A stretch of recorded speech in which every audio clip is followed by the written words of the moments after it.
The clock is ticking down. There hasn't been much activity during the night or in the early hours of this morning as far as diplomatic personnel were concerned.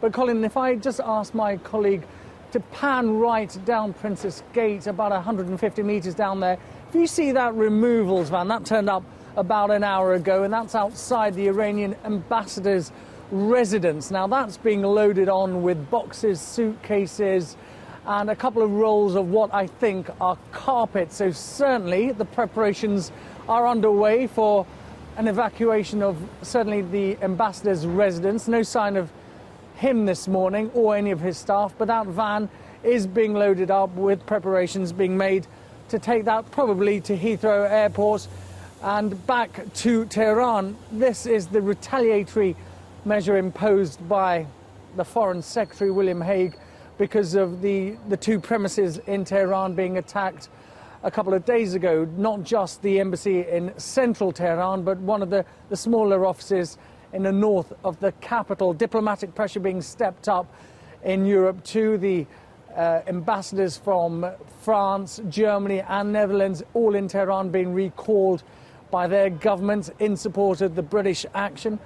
And more sanctions being talked about last night at the foreign ministers meeting in Brussels, economic sanctions, and more names being added to that list, the blacklist, to do with Iranian officials trying to get money in and out of Europe. So a lot of activity going on at the moment.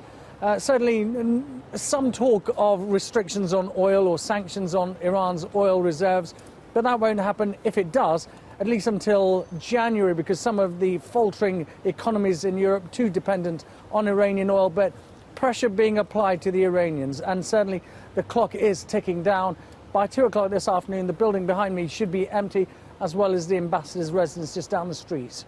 Yeah, this is as bad as it's got for at least 10 years after the Salman Rushdie affair. This is, Lorna, as low as it gets without all diplomatic ties being broken off between the two countries. Our ambassador in Tehran has left, so have all the UK diplomatic staff, and as a retaliatory measure, William Hague, the Foreign Secretary, has asked the Iranians to do the same. The embassy behind me has had no movement outside there all night or this morning.